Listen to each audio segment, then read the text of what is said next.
इस वीडियो में आज हम सीखेंगे कि पाइथन प्रोग्रामिंग में लॉजिकल ऑपरेटर्स का इस्तेमाल किस तरह से किया जाता है। जैसा कि नाम से जाहिर है लॉजिकल, यानी कि हमारे पास यहाँ पे दो कंडीशंस होंगी और उन दो कंडीशंस के दरमियान में हम इन दिए गए लॉजिकल ऑपरेटर्स का इस्तेमाल करेंगे। सबसे पहला इसके अंदर आ जाता है एंड ऑपरेटर। इसे कैसे इस्तेमाल किया जाता है इसे हम एक एग्जाम्पल से समझेंगे। दूसरा आता है और ऑपरेटर और तीसरा है नॉट ऑपरेटर। इन तीनों को हम एक एग्जाम्पल से समझते हैं। उसके लिए हम पाइथन IDLE जो हमारे पास इसका एक इंटरप्रेटर है जहाँ पे हम अपना कोड पाइथन में लिख सकते हैं, इसको हमने इंस्टॉल किया हुआ है। इसको हम ओपन कर लेते हैं और जैसे ही मैं इसको ओपन करता हूँ तो IDLE शेल आपके सामने ओपन हो जाता है। अब हमने इन्हीं एंड और नॉट का इस्तेमाल देखना है। सबसे पहले हम बात करते हैं यहाँ पे एंड ऑपरेटर की। तो उसके लिए लेट्स सपोज हमारे पास एक वेरिएबल है x और उसमें हमने एक वैल्यू स्टोर कर दी 9। दूसरा वेरिएबल हमारे पास y और उसमें हमने वैल्यू स्टोर कर दी है 8। अब ये दो वेरिएबल्स हैं x और y। अब यहाँ पे हम क्या करते हैं कि एक कंडीशन बनाते हैं, जैसे कि रिलेशनल ऑपरेटर का इस्तेमाल करते हुए x is greater than y। Enter की प्रेस करूंगा। अब आप देखें कि ये जो हमारे पास ये कंडीशन है इसका रिजल्ट यहाँ पे क्या आ रहा है, ट्रू आ रहा है। और इसी तरह इसका रिजल्ट ट्रू इसलिए आ रहा है क्योंकि ये जो स्टेटमेंट है हमने ये जानना होता है क्या ये सही है या गलत है। अब जैसा कि आप जानते हैं कि x की वैल्यू 9 है और y की वैल्यू 8 है, तो अगर देखा जाए तो 9 इज ग्रेटर देन 8। अगर मैं यहाँ पे इसको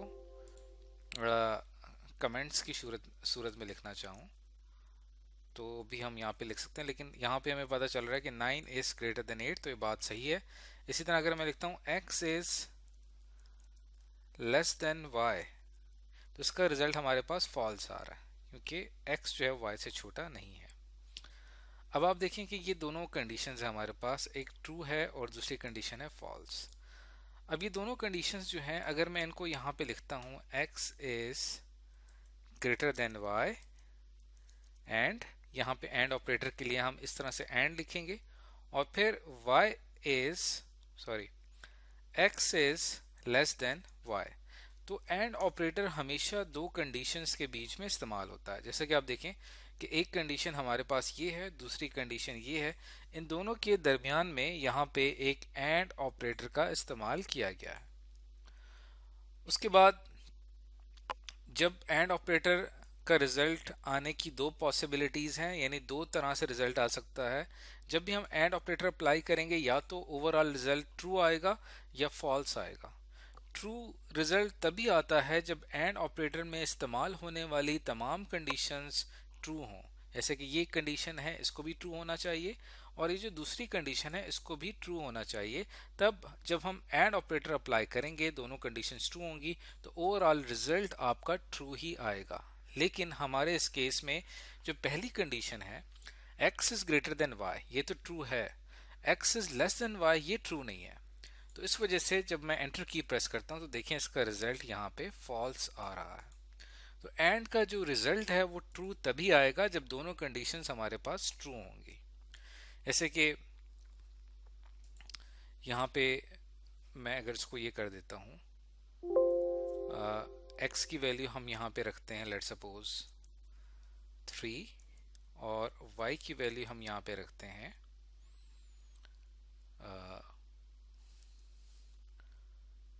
4। अब ये दो हमने वैल्यूज ले ली हैं।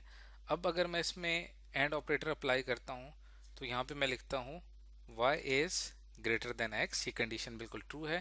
फिर आप लिखेंगे एंड और फिर जो अगली कंडीशन है उसके अंदर मैं लिखूंगा x is less than y। अभी दोनों बातें जो हैं सही हैं, यानी y is greater than x ये भी ट्रू है और x is less than y ये भी ट्रू है, और दोनों ट्रू स्टेटमेंट्स के दरमियान में एंड ऑपरेटर का इस्तेमाल किया गया है।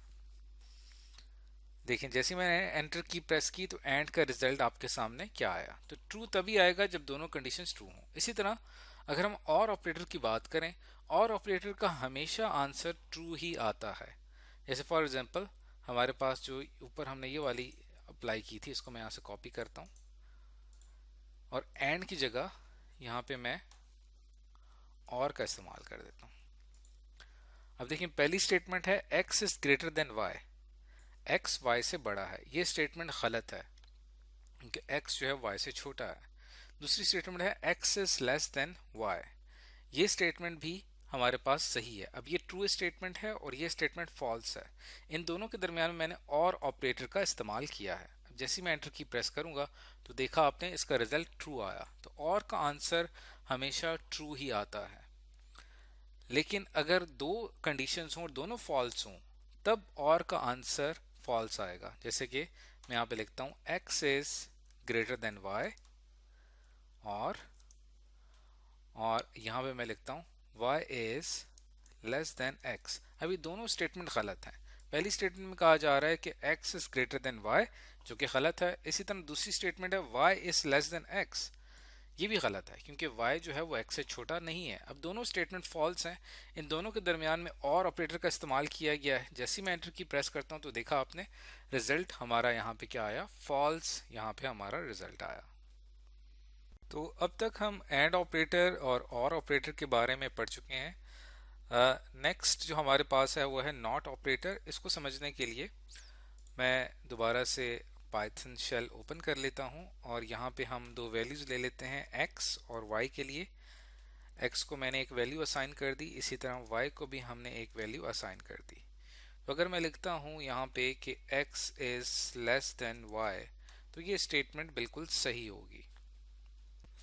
लेकिन अगर मैं चाहता ये हूं कि मेरा जो रिजल्ट है वो ट्रू की बजाय फॉल्स आए, यानी ऑपोजिट रिजल्ट आए, इसके मुखालिफ जो फॉल्स है वो यहाँ पे आए, तो उसके लिए मैं यहाँ पे एक नॉट ऑपरेटर का इस्तेमाल करूँगा इसी ही कंडीशन पे। यानी अगर मैं लिखूँ not x is less than y, अब देखिए यहाँ पे नॉट ऑपरेटर का इस्तेमाल किया इसी ही कंडीशन पे। पहले इसका रिजल्ट ट्रू आ रहा था, लेकिन नॉट के इस्तेमाल करने से अब इस कंडीशन का रिजल्ट हमारे पास फॉल्स आ रहा है। तो जब भी किसी कंडीशन के साथ हम नॉट लगा देते हैं तो उसका जो असल जो उसका रिजल्ट है, अगर वो ट्रू आना होता है तो वो फॉल्स हो जाता है, और अगर उसका रिजल्ट फॉल्स आना होता है तो वो ट्रू हो जाता है। जैसे फॉर एग्जांपल अगर मैं यहाँ पे लिखता हूँ x is greater than y, अब इस कंडीशन का रिजल्ट फॉल्स आ रहा है, लेकिन मैं चाहता हूं कि अगर इस कंडीशन का रिजल्ट ट्रू लाना चाहता हूं तो उसके लिए मैं यहाँ पे लिखूंगा not x is greater than y। तो देखें अब यहाँ पे हमारा रिजल्ट क्या आ रहा है, ट्रू। तो इस तरह से पाइथन में एंड ऑपरेटर और नॉट ऑपरेटर का इस्तेमाल किया जाता है।